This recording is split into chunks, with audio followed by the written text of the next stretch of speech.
Hi there, Brett here. This is an interview episode, and because of that, we do not in any way censor or erase anything that is in the podcast. Not that it's full of curse words or anything like that, but if you have little ears around, this is one that has a couple, and you may want to put on your earphones now. Thanks.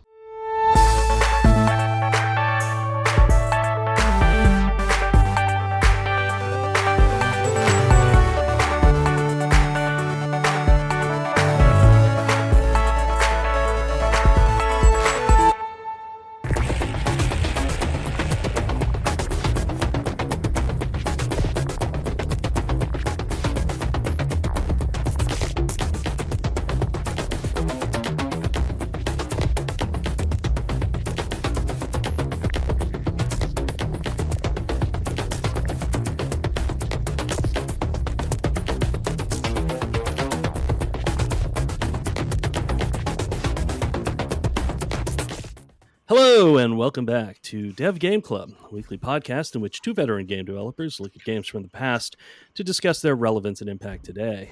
I'm Brett Duville, and I'm joined as always by my co-host, a man who has remained resolute and resourceful in an atmosphere of extreme pessimism. I don't know about that. Tim Longo. No, I don't know. Are we talking about a game or the industry right now? Yeah. Who knows? Yeah. But stay resourceful, Tim. Stay resolute. Yep. As long as I have my portal gun, I can do that. All right. So we have a special bonus episode interview today. We are very excited and happy and fortunate and thankful to have Erik Wolpaw on today. So I'll give a little intro here, and hopefully Erik can fill in any gaps I missed and correct anything that I got wrong. I'm just going from the internet. But apparently, as a high school student, Erik wrote 2 games for Atari 8-bit computers, which I hope we can hear a little bit about.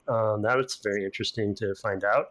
But later in life, from it looks like around 97 to 2002, he wrote for and maybe started Old Man Murray with Chet Fellowshek. Also did some writing for and reviewing for GameSpot. After Old Man Murray, he worked at Double Fine and wrote for Psychonauts 1 before he joined Valve in 2002, where he contributed to many games, including Half-Life 2 Episode 1 and 2, Team Fortress 2, Left 4 Dead, and both Portal games. And I know I've missed many others that he's always worked on there. He left Valve in 2017 to write for Psychonauts 2, but maybe actually that didn't end up happening. We'll hear maybe more or not. And then in 2019 became a part-time contractor at Valve, where he's still working today, it sounds like, working on games like Artifact, Half-Life Alyx, and one of my favorites, Aperture Desk Job. Erik has been a part of various Game Developer Choice Award-winning writing teams for Psychonauts, Portal, and Portal 2. Erik, we are so happy to have you. Welcome on. Thanks. Yeah, that was all. That all sounded right to me. Okay, good. Chet did, in fact, Old Man Murray was just the two of us. It wasn't like it was a giant corporation. It was the two of us did that. Okay, that's what I was. That's what I thought, in my memory from back in the day as well. So I just wanted to make sure that that was correct. A website with a unique voice. Yeah, I'm not saying this to distance myself from it, but I think Artifact is the only Valve game since we got there in 2004 that I didn't do anything on. Got it. Okay, good. That's good. That's a good correction then. But my name's in the credits because they, how Valve does their credits. They just list everybody alphabetically. That's why it's hard. That's why it was hard to do, because it's like I'm looking. Then it's like the challenge of Wikipedia, right? It's like there's no way, and Valve would never actually probably correct any of that stuff because and I respect the way they do credits anyway. So it's all good. It's pretty. It's fine, but it's right on. It's correct on virtually, I think, everything else that has been released that we did. Over the years, we've done something on. The one thing with Artifact, I didn't work on it, but I did get to go up and meet Richard Garfield because he was working as a contractor. Oh, the guy that made Yeah, Magic. Magic. Brett has a Richard Garfield story too. Yeah, but I don't know if we want to. In grad school, I play tested some Magic, so I met Richard back in the day because he got his math PhD from Penn, where I was also getting a PhD. Oh, No, I didn't complete mine, and not in math. It was computer science. Did you get into Magic after? Oh yeah, so much. I spent a lot of time on the original set, and then the first half dozen sets, and I'm credited in some of them for playtesting because a lot of the original, sort of expansion devs were at Penn. They were just other people who played Magic, and in early days, even before it was published, and we're just coming up with new ideas and themes for sets like Arabian Nights, and I forget the names of them. It's been so long, but anyway, there were like a half dozen there that were all from Penn people or people in Philadelphia. Oh, that's cool that you got to go early. I did, so I got to do one thing, which is instead of being, even though I haven't played Magic in many years, but it was a huge part of my life. But when I met him, I didn't want to be like, oh, I love Magic so much. But what I was able to say is that I grew up almost literally in the shadow of the James Garfield mausoleum in Cleveland Heights, Ohio, which is, if you Google it, it's like a big evil looking castle in this old graveyard. And he's either the great-grandfather, probably great-grandfather of Richard Garfield. So one of his famous relatives was a big part of my childhood, just because that building was so crazy and was, we would see it literally every day. Oh, wow. That is. I bet he didn't expect quite that. A building. No, he didn't expect that. It's like he expected the Magic reference, but not that reference. Yeah. So I bet he remembers you then. Leave it to Eric to come up with that one. So one of the ways that we like to start, if you're willing, is to really talk about the early days. I mean, obviously, I have that tidbit off of the internet about your Atari 8-bit games. You're welcome to talk about those if you want or not. Those are super interesting, especially because it was so young. But also, like, how obviously we want to eventually get to Portal, but what was Eric's path to get to Portal? What were the early days of getting into development? You did a lot of writing before that. Can you give us sort of, the Cliff Notes version of your path in the early days? Yeah, I mean, I always loved games, and that was kind of my central preoccupation when I was a kid. And I got a Atari 400 probably around time I was 14 or 15. And I just, started writing games in BASIC. But both those games weren't like published. They were published in one of the magazines at the time, this Atari magazine called Antic, where people literally had to type in the code. They would just print the BASIC. They were written in BASIC. Well, I think both of them had, the central loop was in 6502 assembly, which is were just sort of packed into data statements. You could like disassemble it into numbers. And then, so really it was even worse typing for whoever typed those in. You had to type in this huge data structure of just numbers. But both of those, one of them was like a Tron light cycle game, and the other one was sort of like Scramble.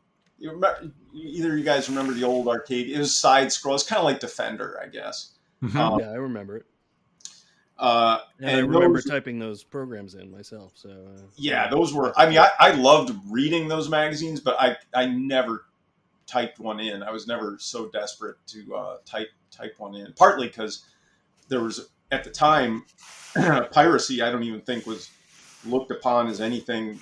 There was anything wrong with it. Like, we would literally have like piracy days at the Beechwood Library, where people just openly trading discs at the library. And one of them, I actually noticed, I can't remember if it was Tim CV or Brett's Ball Blazer. You guys did some remaster of Ball Blazer. Do either? I was a tester on that. Might be. You were just a tester. I was a tester on that. Yeah.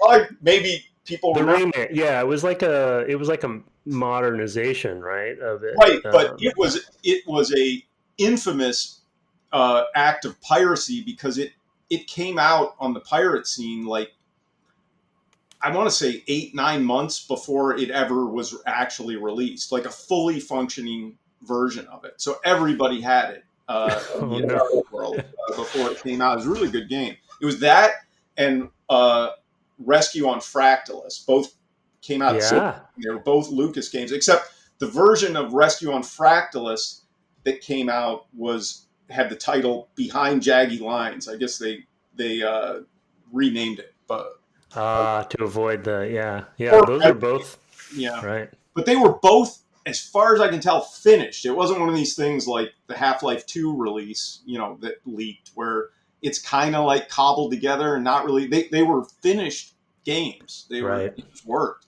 Anyway, I don't know where I was going with that, but yeah. So those, and then there was a long stretch where nothing was happening. I met Chet in high school, and our group of friends was always working on some or another game, but it never really amounted to much.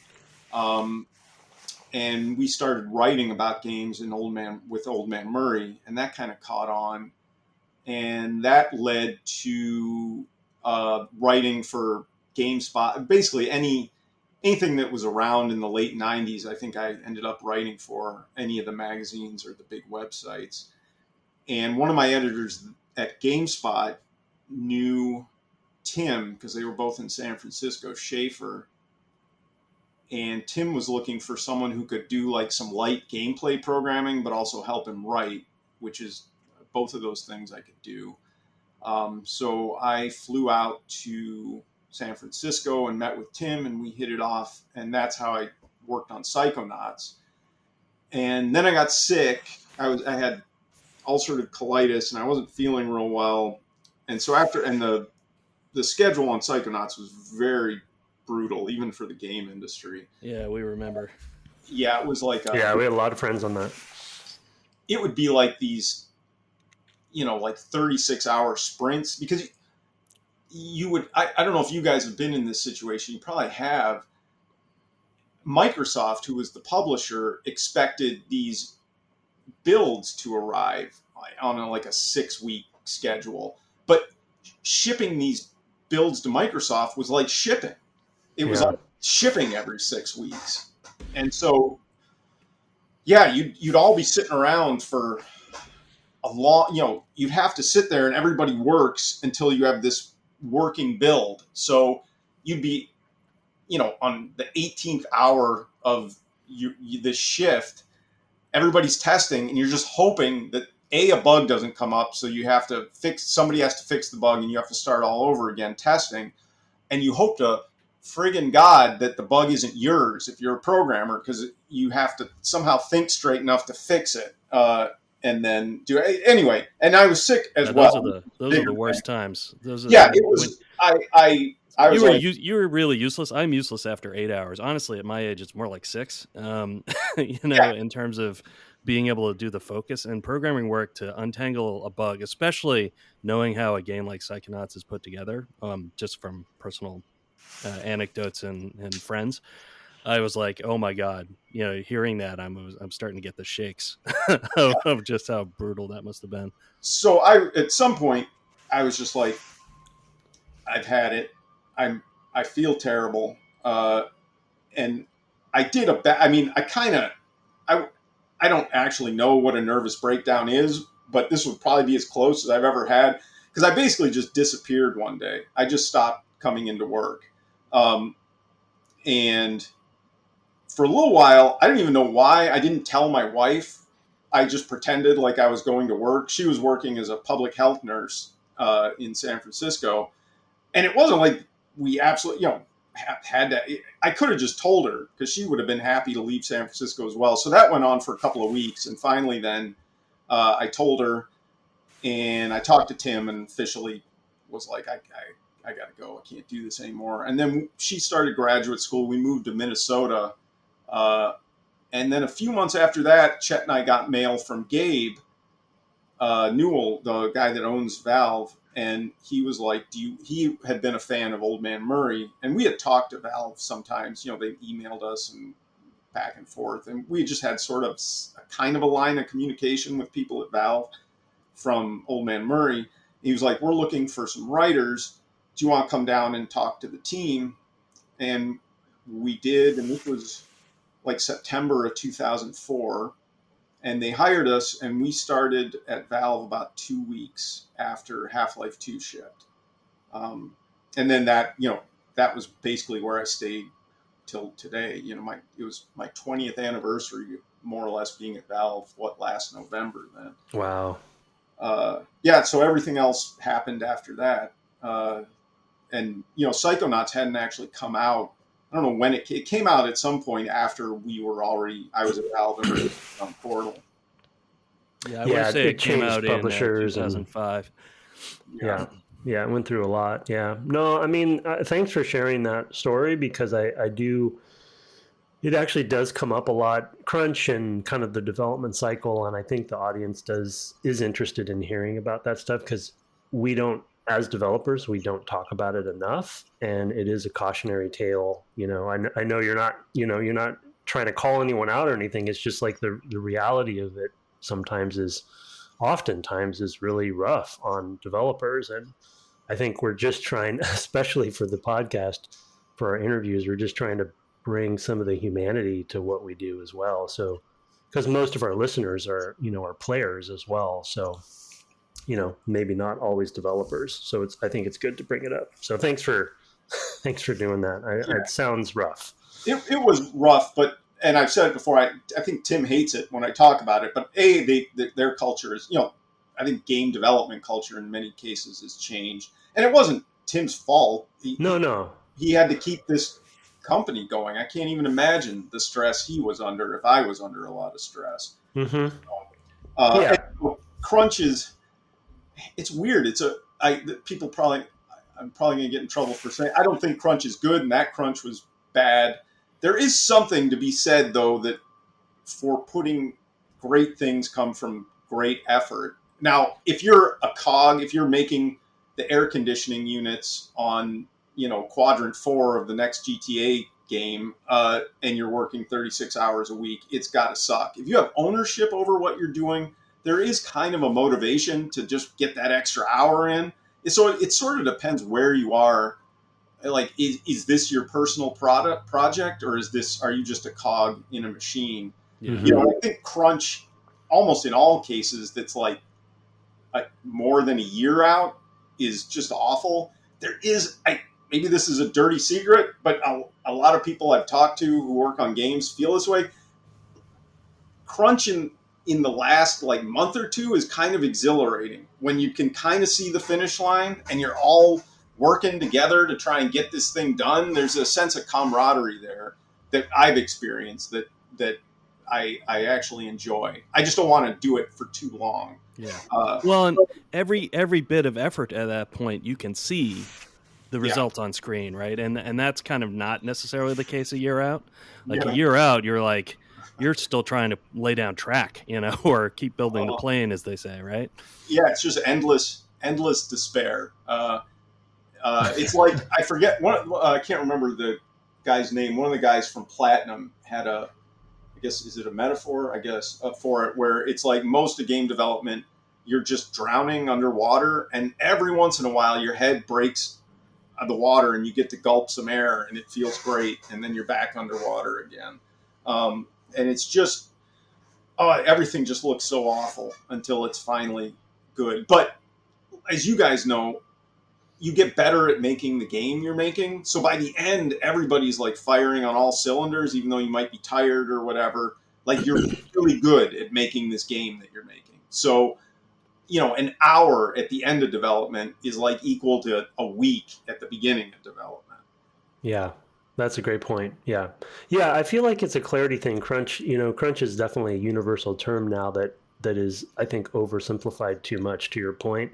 But for me, I think it's about clarity to the team about what an extra hour is for. And a year before ship or even earlier, it isn't always as clear about what that effort is for. and so therefore people resent it, and rightly so. And it's sort of like, why are we doing this now? Just because some schedule tells us to. That doesn't, I don't buy it.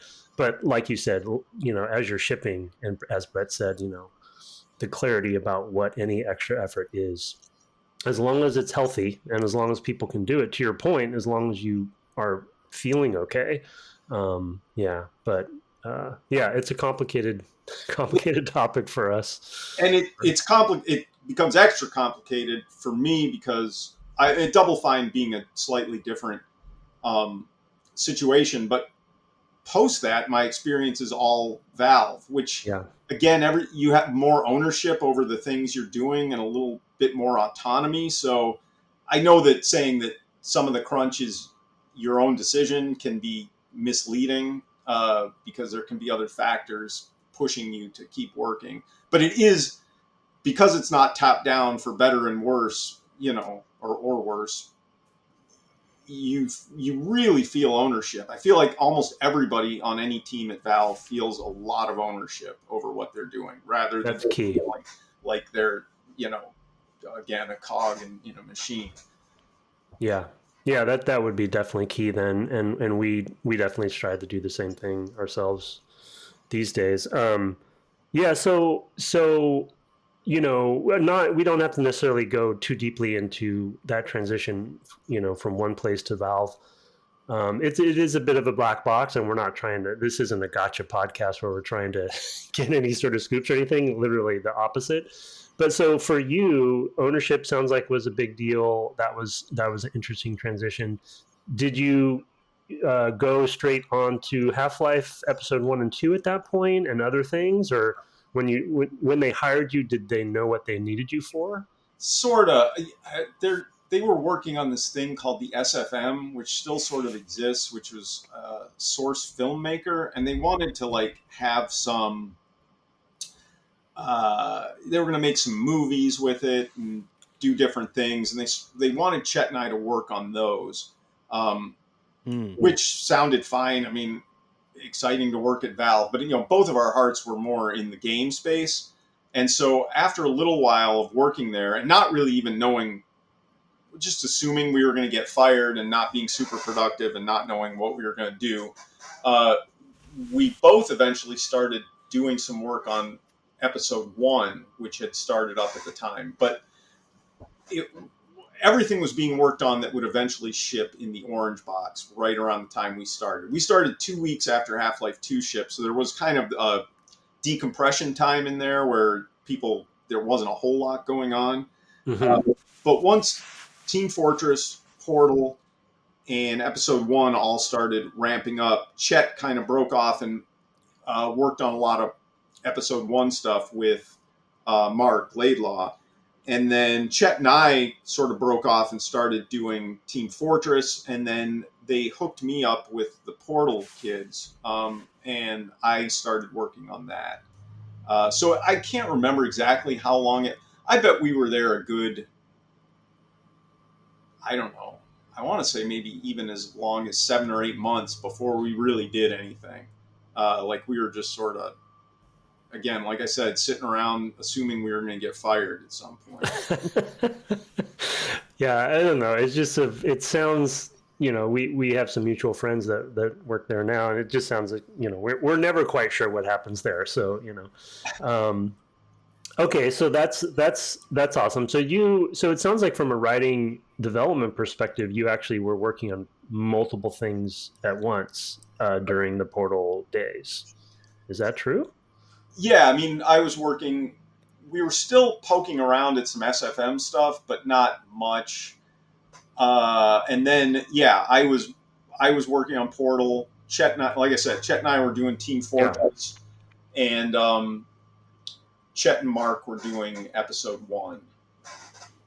And so what's that sort of development process like for you? Is it just sort of day-to-day bouncing around for where teams need you or where you have interest, or obviously we want to get to Portal specifically because we have many specific questions about that narrative and fiction, but is it pretty self-motivated then, or? Yeah, there's a lot of Valve is a very self-motivated place. Like, you're not going to succeed unless you kind of are able to get yourself to do work.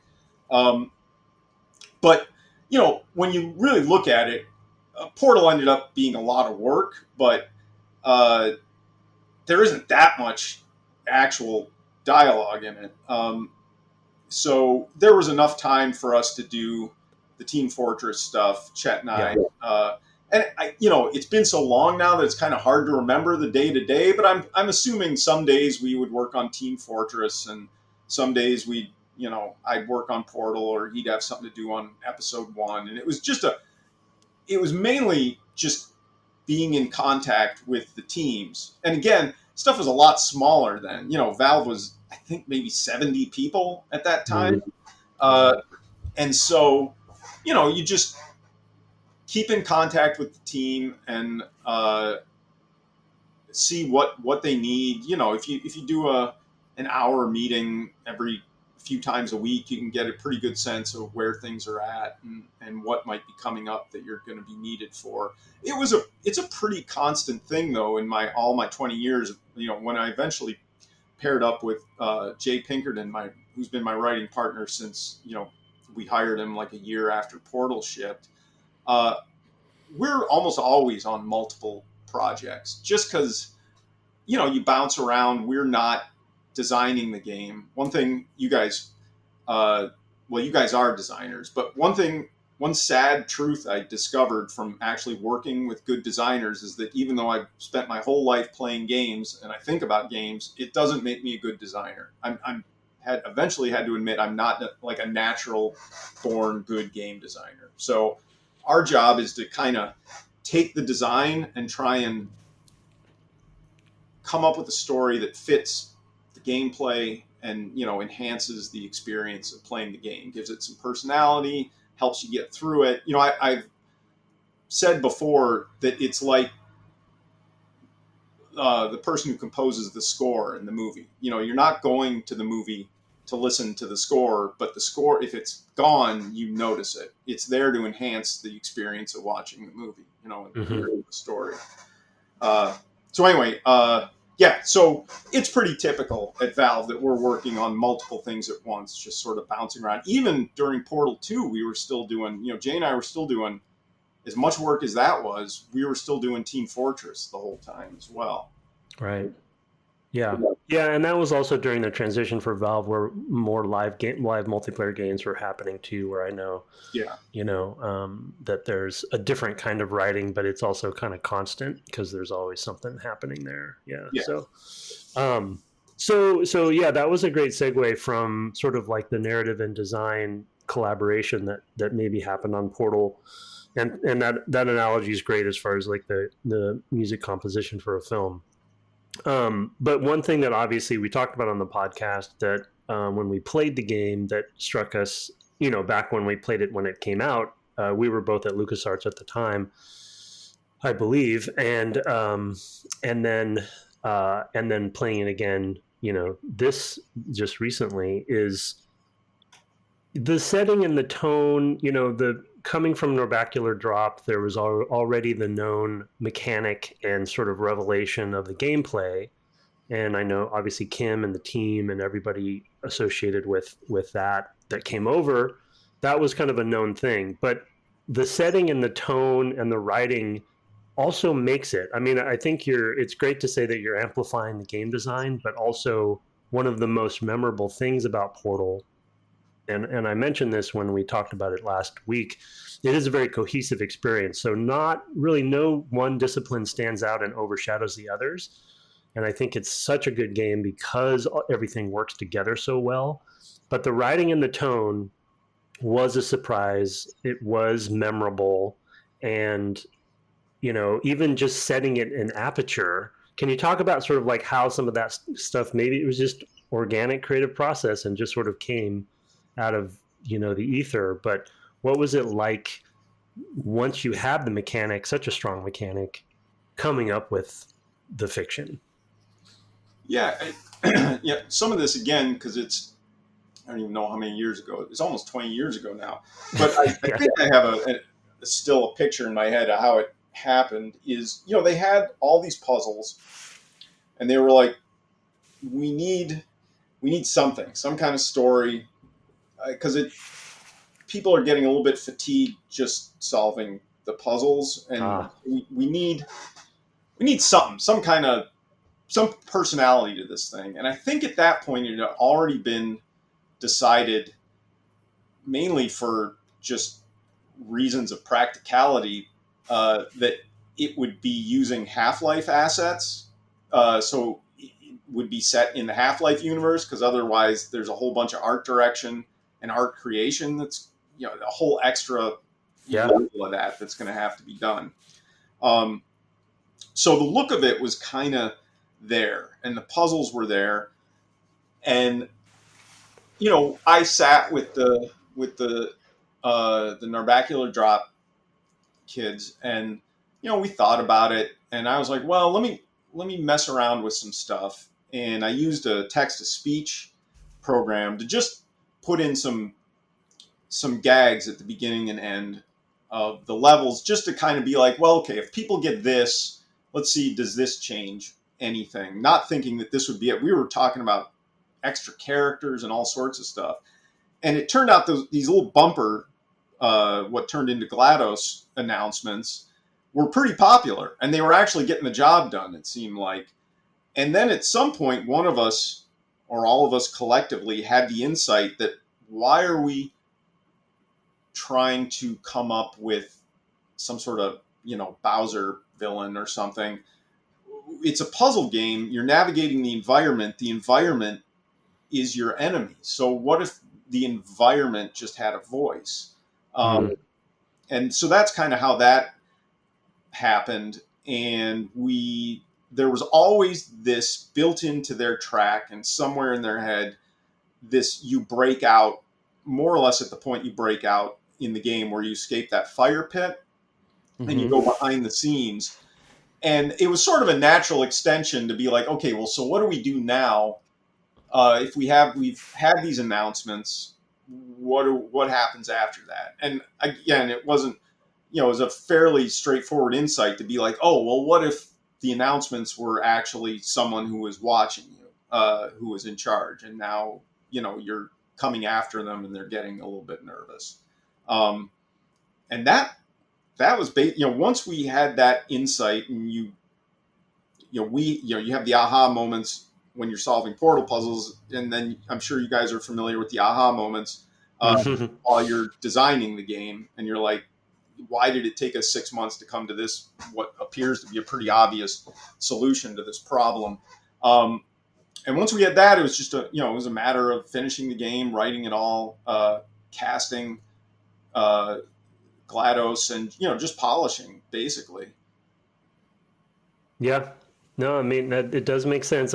We were speculating on, to hit the art side of it real quickly, we were speculating on the sort of, I guess I'll call, production decision or realities there, because it was obviously reusing, that sort of setting. And there's a lot when you don't have to redo or rethink all of that, because it's such a contrast in the narbacular drop, sort of like, okay, how did they get there? Probably there was, a reality there of like, okay, yeah, we're going to reuse these assets. And of course the modding scene in Source was a big deal back then too. And with a team that's, fairly young and green, to not have the additional production burden of managing all of that as well, right? I mean, the team can be smaller, and things like that. So you don't have that, things that you don't have experience with, you don't have to now also take on, in addition to making a sort of a much bigger, going to be published by Valve game, with all the kind of pressure I'm sure that implied for them. Right. Yes, although I will say that, as being on that team, the pressure was off a little bit because of the orange box. It was just going to be released as this bonus, more or less. I was going to ask about that. Yeah, can you drill into that some? Because on the box it says introducing Portal.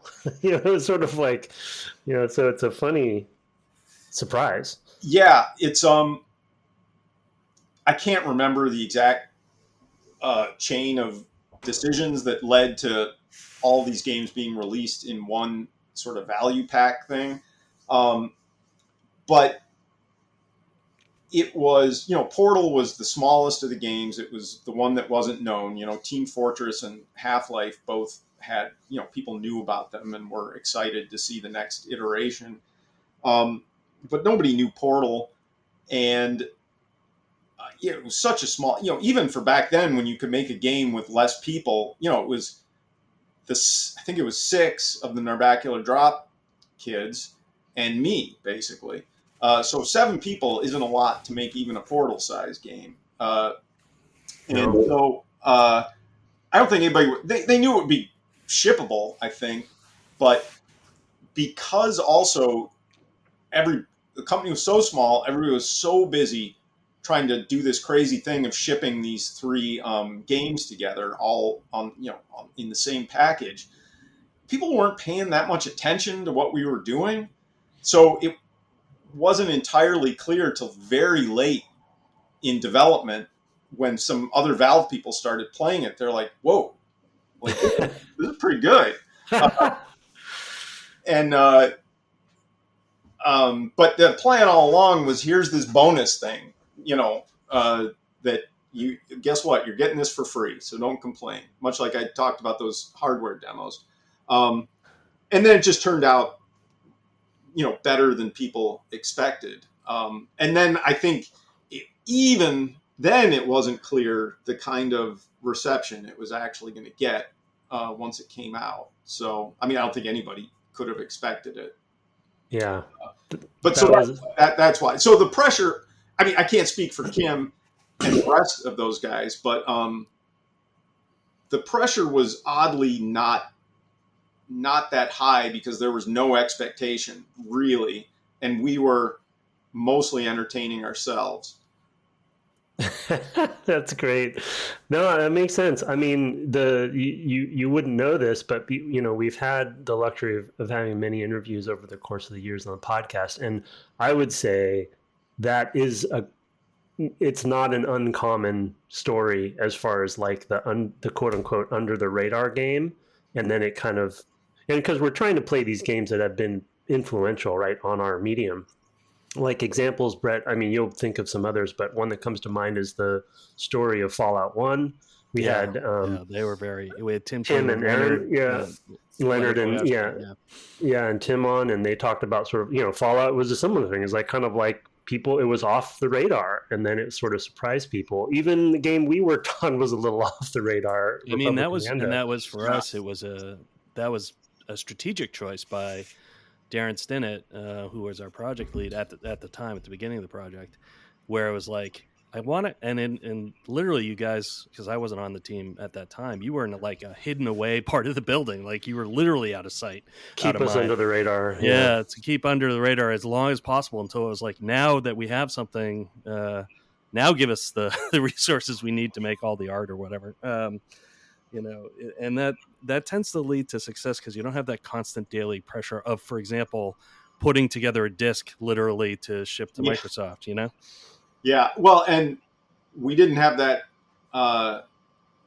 We didn't have the benefit of no expectations on Portal 2 either, which was a lot more pressure, obviously, and that was pretty nerve-wracking. But my memories of making Portal 2 are kind of unrelieved stress, which is more typical when you're releasing something out into the world. My memories of working on Portal are just screwing around with this group of people that I liked hanging out with. So, and again, maybe they had more riding on it than I did. Even though I guess I did have stuff riding on it, I just didn't know I had stuff riding on it. Right. Because I'm always 2 days away from quitting any job that I have. I have no greater pleasure in my life than leaving a job. So I was, I'm always ready just to go. Like, when do I get to quit? So I was, but I didn't really have that feeling that much during this. There was a couple. The only stress I can really remember was the one time we did get noticed was there was a group that we had been working with originally with the SFM that wanted to make, the ending of things is always, at least for us, is often up in the air. Like, you're not sure how you're going to end this thing. And it usually comes to you at some point. Especially in game development, it's not like writing a screenplay where you know what every beat is going to be before you start production. It's typically the opposite. The story's coming in late.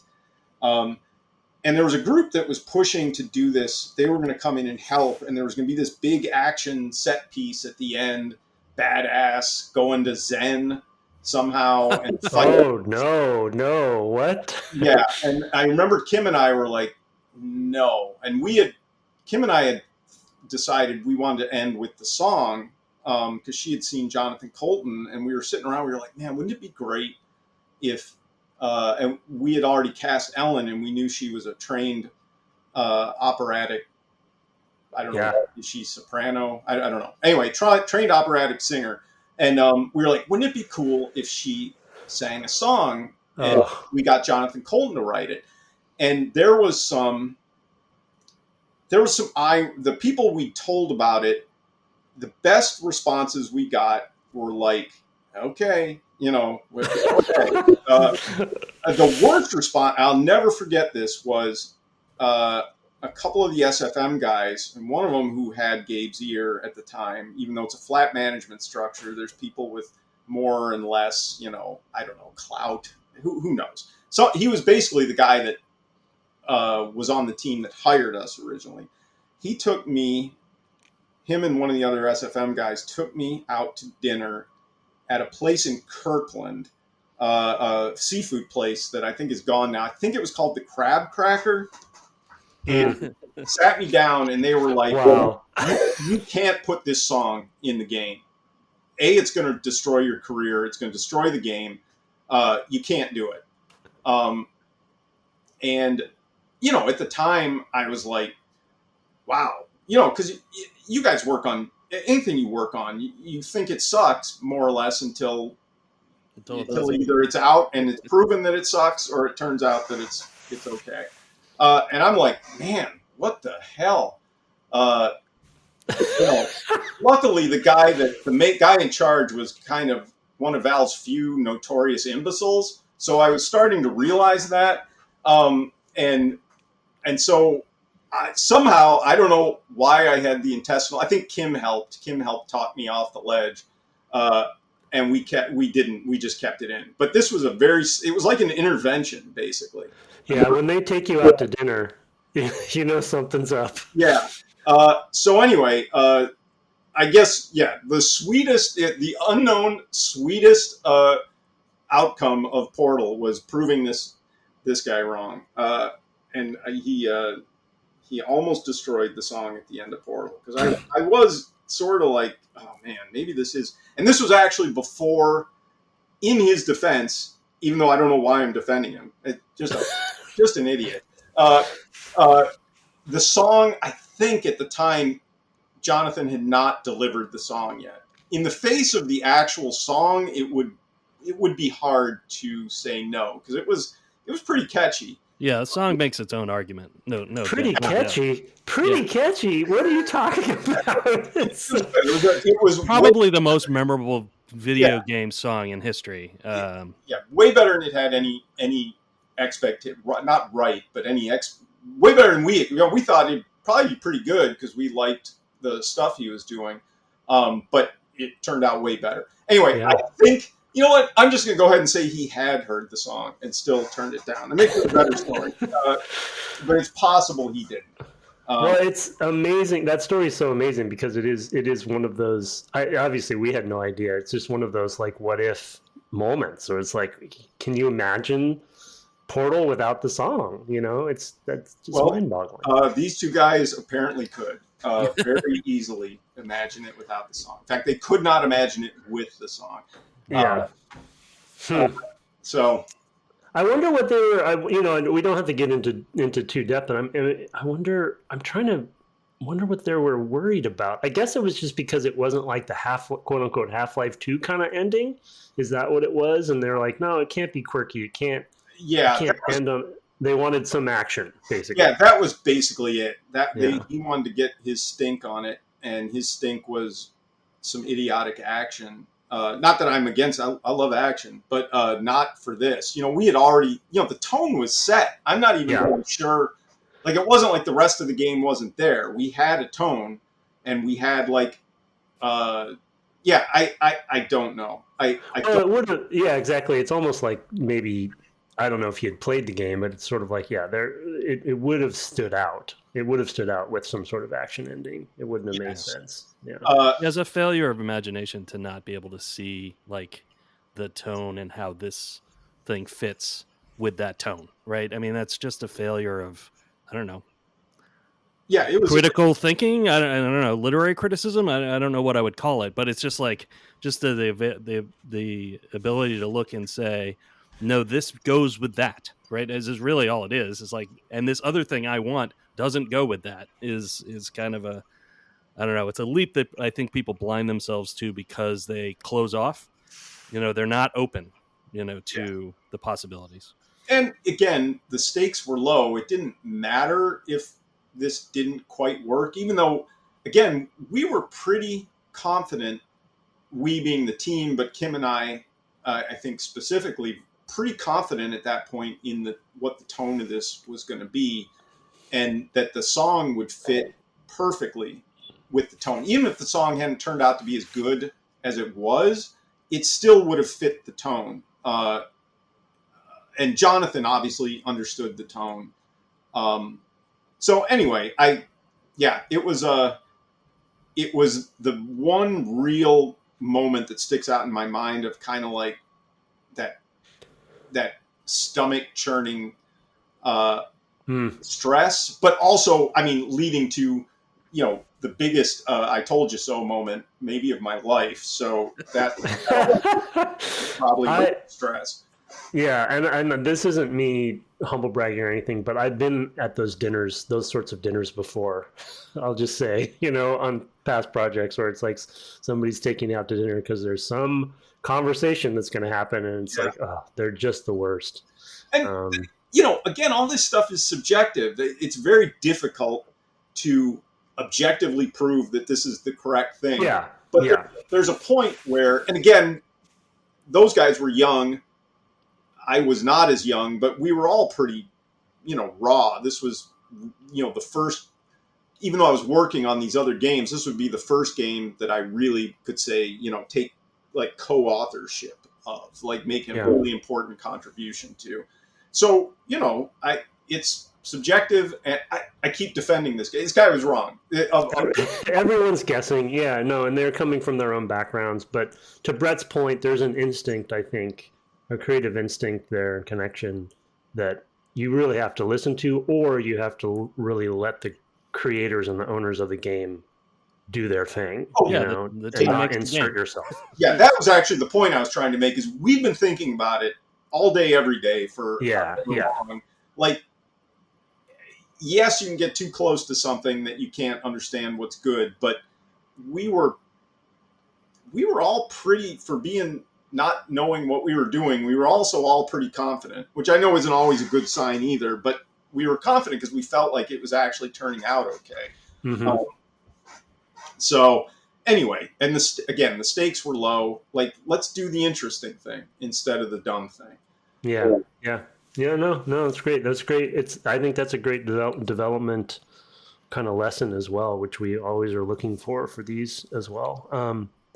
So, I mean, you've probably talked about this ad nauseum, and it relates somewhat to the song and Gladys and the ending. But, I mean, the cake, I have to ask, I know you probably are like, oh, you're rolling your eyes right now. Like, the cake, do we have to talk about the cake? But was it just kind of a fun, lucky thing that ended up blowing up? You said earlier, everyone really wasn't sure that, no one knew that the reception that it was going to have, awards, et cetera, post. But the only reason I bring it up is that it's that phrase has become, at least within our disciplines, a bit of a mantra of sorts. I assume you didn't know. I assume it was just a fun thing that you put in that you all put in. Yeah, I mean, Or I worked in offices. I didn't start working yeah, at Valve till I was 30, and I don't know if you've ever worked at a normal job, but the day that somebody has cake, it's exciting. That's an exciting day. yeah, I'm thinking of Severance right now, right, where they have like or Office Space, yeah, yeah, Yeah, it's people like having cake. If you're in a work environment, that is one of the big, the yeah, big things that can motivate you. Is it's somebody's birthday, there's going to be some cake. Uh, so I don't know. made It sense. yeah, I mean, it made whatever. I don't even know if it made emotional comedic sense, and I wasn't even thinking about. I think the words "the cake is a lie," if I remember right, are just like written once or twice on a yeah. They're wall. behind in the first kind of space where you actually start seeing behind the environment. It's there. It's like 4 times. The cake is a lie. The cake is a lie. The cake, and just and that might be it. Yeah, and then And then of course she talks about it a ton. she keeps promising you cake. Yeah. Yeah, yeah. At the end, and then I mean, I don't know. It's cake. It's a good reward. Very few people don't like cake. It's Well, Brett, yeah, the a little anecdote. Brett made a good point. I forget when we were talking about if it was on air or not, but we have a Discord for the podcast, a community run Discord, and when Brett had announced we were going to play Portal as our next game a few weeks ago, the memes, the gifs, and the jokes that came up were all cake related, and it was sort of like, and you made the good point, Brett, of sort of like what comes to people's minds when they think about the game, most quickly. And so it's sort of, I don't know. There's those sort of cultural impact is something that I at least wanted to touch on a little bit, though. Yeah, Again, I mean, like, I don't know who wrote the screenplay for The Wizard of Oz, but the day they wrote the line, we're not in Kansas anymore, I doubt they were thinking that was going to live yeah, like exactly. the next 120 years. They were. Yeah. Uh, I will say one of my proudest achievements as a writer is that we made Portal 2 and there's no cake in it. And there's one cake joke in it, one. That I think is tastefully done. And I think it's just something written somewhere. But other than that, there is no mention of cake. We did not go back to the well on any cake stuff. Yeah, no, that's Good good. choice. That's Yeah. good mention. Yeah, Yeah, no, I mean, I've noticed that. I've been playing the single player campaign. Tim and I are also playing the co-op campaign together, and yeah, it's I'm like 5 chapters in, and there hasn't been anything like that. There was a surprise that kind of was not the surprise as I was expecting as you planned, and then but no cakes. That's a good point. I hadn't noticed it yet, but that's good. Yeah, we decided to go for different stuff. And yeah, well, yeah, that's a good transition. Then I think maybe in the remaining minutes, as we are playing co-op, and I know Chet did most of or a lot of the writing on co-op, so maybe we'll get to talk to him about that. But you mentioned earlier sort of the change in development tone going to Portal 2, and obviously expectations changing, and Portal 1 being this unexpected gem. Can you touch a little bit on that transition for you from I assume the team was bigger. Was it the same? I forget. It wasn't all the same team, right? From Portal 1. no, it was. In fact, it started with a very different team. I think it started small at first. Well, it started kind of mid-size. Kim was working on something else. I'm not sure. Left 4 Dead, probably, yeah. Yeah, she was working on Left 4 Dead, and I was on the team. So there was me from Portal 1 and Garrett Ricky from Portal 1. And maybe Realm Lovejoy was working on it. She's an artist. But the project lead was a guy, Josh Wire. And there were some random other people on it. And I was able to get Jay Pinkerton hired to co-write it with me. And So yeah, we started. I mean, I think there's the whole idea at first was going to be that Portal 2 was not going to have any portals. It was going to have this other puzzle mechanic, which turned out to be a bad idea. And I wish the notorious imbecile had taken me out early and said, put portals in the game, dummy. That would have actually been useful, because we spun our wheels for a long time trying to, it was going to take place in Aperture and have this other puzzle mechanic. But everybody just wanted portals. And it turns out there was a deeper well of portal puzzles left to explore, so that worked out okay. And there were a couple new mechanics that got introduced with the paint stuff. And the light bridge. Oh, right, the light bridge. That actually adds quite a lot, because that's been a lot of the focus of the first, I don't know, the last handful of levels I've played, and I was like, oh yeah, you could use it for that. Oh, and you could use it for that too. It's been like, yeah, you really get to the richness of the puzzle design in these games. I love it. Yeah, they're again, I cannot take credit for any. Yeah, not your thing, I know. But they all did a very nice job. So it took like a year before it came back to portals. And during that time, Jay and I were writing stuff, and then we went off and wrote with Chet on Left 4 Dead 1. And I'm pretty sure Left 4 Dead 2 shipped before Portal 2 shipped. So we also broke off and wrote for that. And then Chet came in. Originally, Jay and I mapped out kind of a basic story for the co-op. But the single player game was so big and was taking so much time that at some point we were like, Chet, can you just come in and, you can change everything if you want, change whatever you want. Can you just handle this part? And he thankfully did, which was very nice of him. Although we helped out by helping him with Left 4 Dead 2. So it was sort of trading. But yeah, I mean, it was just a constant stress of people. It's kind of hard to remember even for me now, but Portal 1 was like this beloved thing, way beyond our expectations or anybody's expectations. And then to follow it up, we were just like, oh man, oh boy.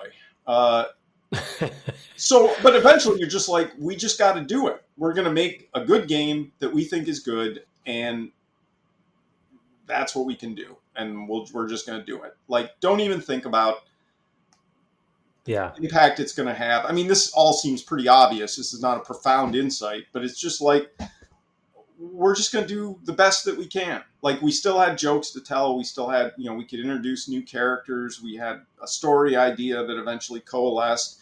And, by the end, well, much like any game, by the end, we were like, oh my God, what have we done? This is terrible. But then it came out and, again, it did fine. People enjoyed it. Nobody thought it ruined, the franchise. Well, I'm sure somebody thinks it ruined the franchise. There's always someone. There's always someone, yeah. But they're usually wrong, like that guy about the song. So yeah. Well, for them, maybe it ruined. I'm not sure why it would have, but it may have. Anyway, but it turned out, both commercially, it turned out fine. Everything turned out. It had a happy ending, and we were done. And the other happy thing is we never had to work that hard again for the rest of our lives. So, yeah. Well, good. Yeah, I've seen teams struggle with that. That next game in a beloved series problem, and feeling the pressure, of like. Of just like the elephant, right? How do you eat an elephant? One bite at a time, right? You literally just have to get in there and start making the thing and finding what it is, and even kind of forget what you're coming from, other than maybe some guidelines of it has portals, to even get it going, because you'll just be in analysis paralysis every day. You gotta see it on the screen to even start molding it, Yeah, and the ultimate secret to whatever success I've been able to have, and this is probably antithetical to Valve's process, but if they're finding it out now, it's too late for them to do anything about it, is that I never have, and I don't know how to write these things to entertain someone, some unknown group of people. The best results come when I'm mainly writing things to entertain me, and then Jay when he's in the room. Because what turns out is if we think it's good, we have for whatever reason, we have enough of there's a big enough group of people who also seem to find that those same things entertaining. So the failures come when we try and like think about how some other audience is going to respond to something and write to this audience. I think there are people who could do it, and maybe that's the sign of a really good writer, that you can write things that you personally don't really understand or don't find entertaining. But that ultimately, that's what we did. We were like, well, okay, what is still entertaining for us about these ideas, and let's just do those things. And it worked. Without patting ourselves on the back too much, it worked. It worked out fine with Portal 2. Yeah, we heard that a lot about, both working there, but also we had an interview with Dave Grossman and Jim Schaefer early on in the cast, talking about the adventure game days at LucasArts of, they had similarly a group of writers who actually were also the sort of programming the scum scripts, the sort of adventure game logic. And they were just trying to make each other laugh. And if they did, that was the stuff that went in the game. And sometimes that's the best you can do. Yeah. I mean, sometimes that is the best. I mean, people want, and I think one of the things that people respond to in almost any medium is that they sense a point of view behind it. That it's not like this blandified kind of trying to appeal to everybody sort of thing. Yeah, totally agree. Yeah, I mean, I think it's especially on the writing and narrative side of games, but I'm in a house of writers as well, just personally, and so it's a common topic as far as that goes. How do editors come in and impact what someone's writing, et cetera, et cetera. Editors of various types. But at the end of the day, I think the point of view is critical, and you have to kind of, I don't know, stick to your guns is maybe the wrong term for it, but you have to create something you're passionate in yourself, I think. Otherwise, I think the audience will always see it. They'll always see the lack of passion if you're just trying to check some boxes that a focus group asks you to check, or an executive asks you to check. And trust me, I've been there on the other side for some franchises that have high expectations with every sequel. And I failed, and definitely failed at that at times, and kind of caved to the pressure of like, no, it has to be for the masses. You know what I mean? Yeah. And it shows, and I regret it every time. Yeah. I mean, that would be, because the thing I've had the great good fortune of mostly working on games that turned out pretty well, but it's basically as much work to make a crappy game as it is to make a good game. Yeah, exactly. Yeah. Except you just end up with a crappy game at the end of it. So yeah, and I'm not saying like to people that make crappy games, why didn't you just make a good game? I mean, there's a lot of factors that go into it. But the thing you said, I think, it's really weird. People really can, I think, sense the passion behind the people making something. Mm-hmm.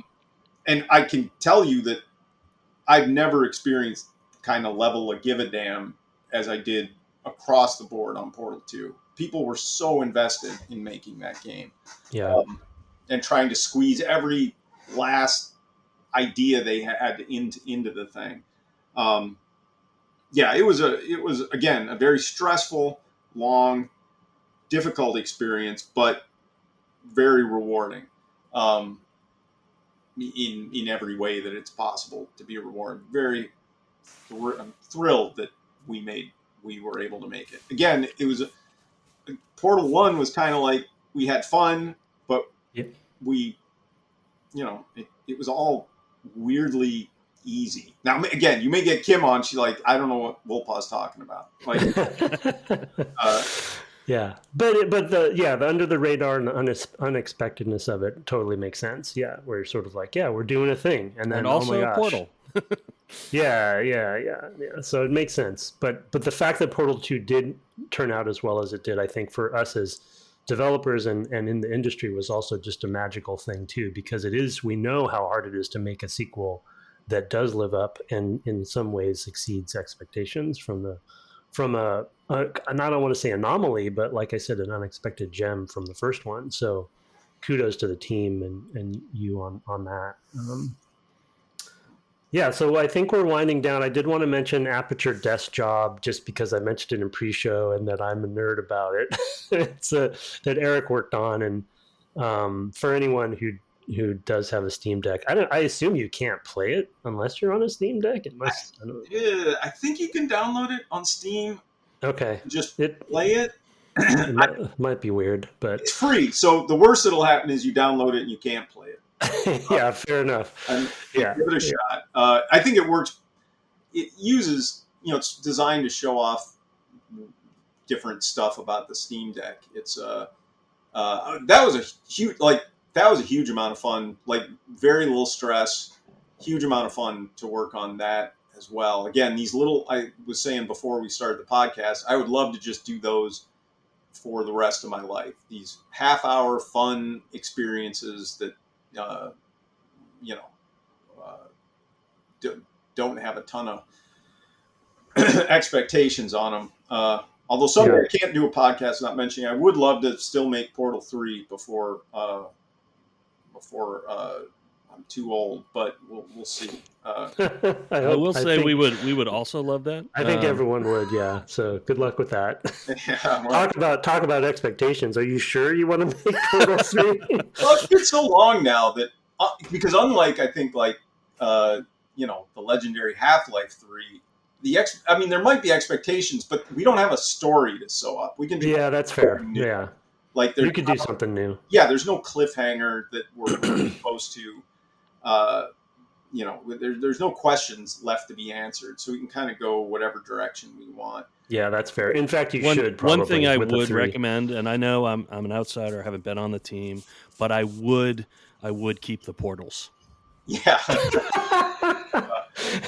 No, we're not. Hey, Erik, I want to take you to Crab Cracker and have a conversation about portals.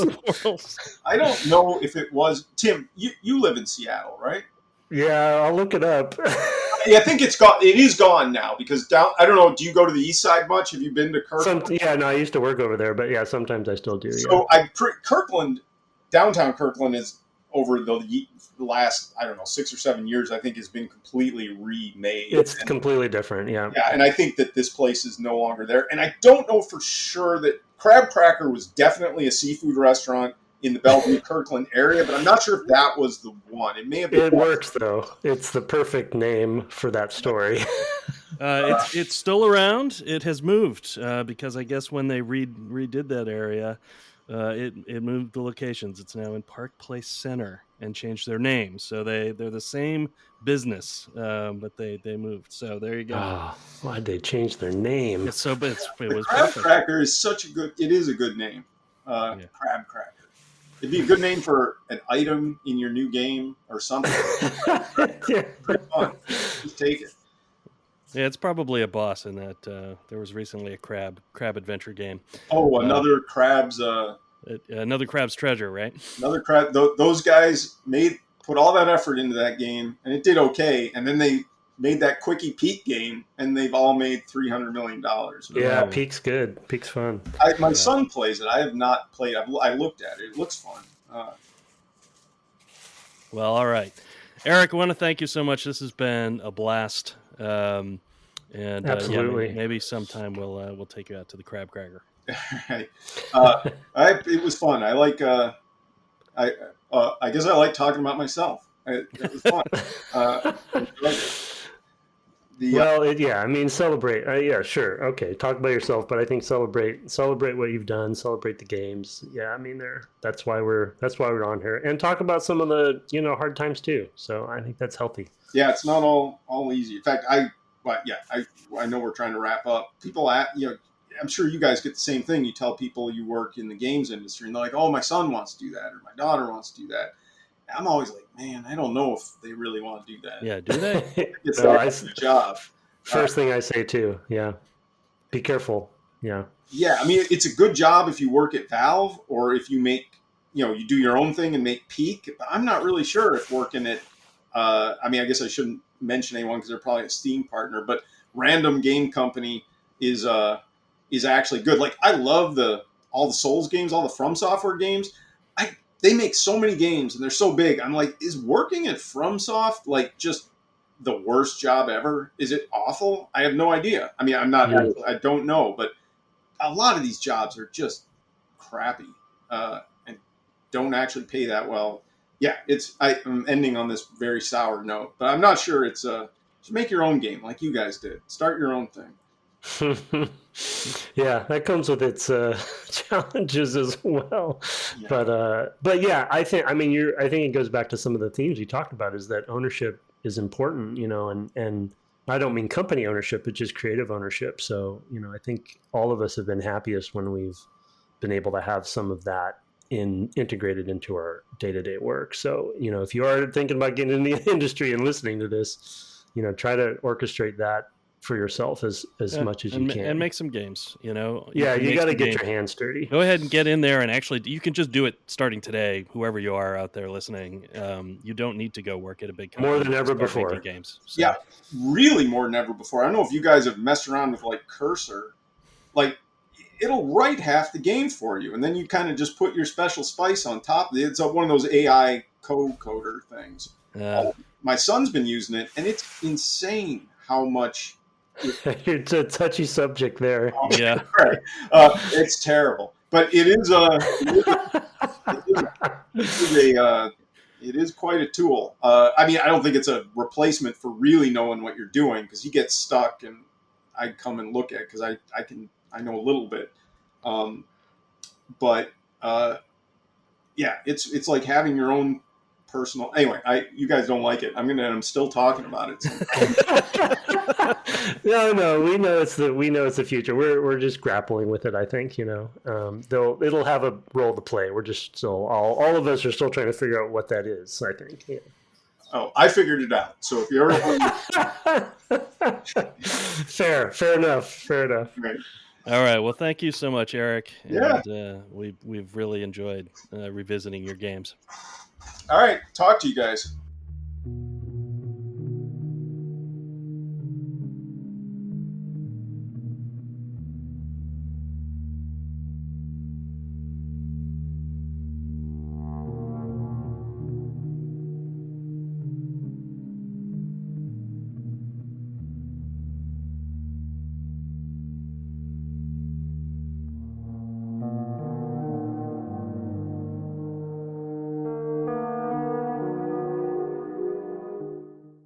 Welcome back from the break. That was, as I said, as we went off air, a triumph.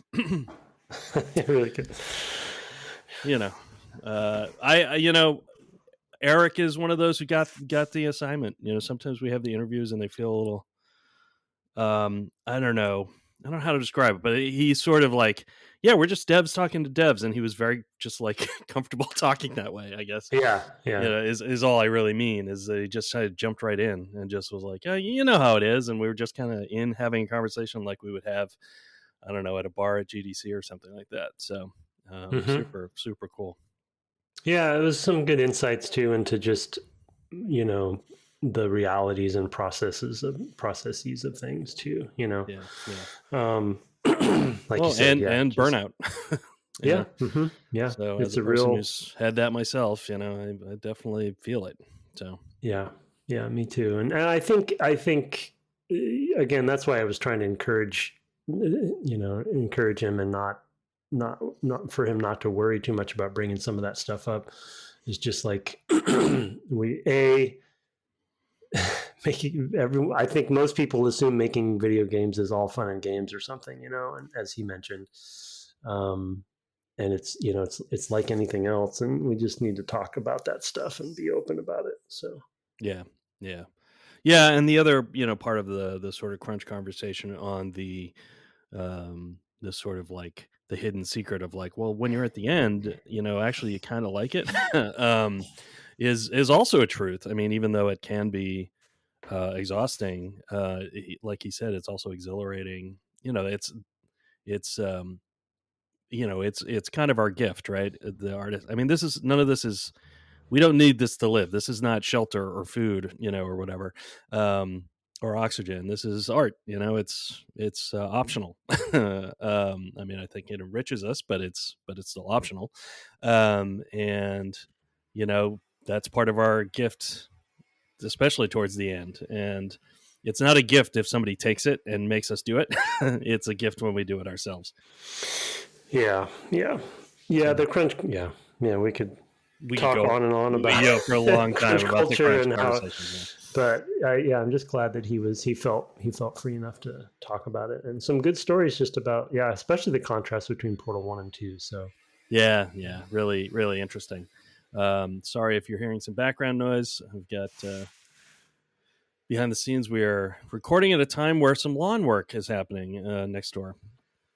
Anyway, that was great. I know you have to go, so we'll go quickly to our outro this time. Normally, we would do email at devgameclub@gmail.com or reader reviews like we did last time. But with our interview episodes, we like to just let it be, and we'll come back to those at another time. You can also find us on the web at devgameclub.com, or you can find my co-host twitching at twitch.tv/ Tim Longo Jr. with a JR at the end, where you've had a special guest recently. Very special. It's a rare get for you. Big name. We've shifted over there. I guess we're just doing it on that one because I do it regularly. Right. Yeah. Didn't really talk about it, but so Brett and I are playing Portal 2 co-op. So come by, watch that, but also you will want to watch the last VOD from this last week, where Brett unexpectedly finished the daily of Spelunky in one try on stream for the first time ever. Yeah, that was fun. I was not expecting that to happen. So I couldn't believe it was happening. Yeah, you were losing your mind. You were having a hard time breathing because you were worried I was going to fail. And I stopped breathing. Yeah, Calamity had to remind me. I think the thing is that my attention was so split that the muscle memory was just happening. Like it felt like you were just typing a document. Just in the zone. Something. I was just in. It was weird because then, of course, the next day I died in the black market. So. Anyway, that is check that out. It's on. We now have it on YouTube, on our YouTube channel, which we're going to start using more. Yeah, for the podcast, and it's also should still be up on the Twitch VOD. Cool. Well, you can find that link in our Discord, which is community run, as we mentioned in this interview. There is a link for that, for an invitation, in the show notes. Our intro and outro music was written and performed by Kirk Hamilton, commissioned by friend of the cast Aaron Evers, and our logo, that Discord, our merch store, all by Mark Garcia. Have fun incinerating your companion cube this week, and good night. Good night.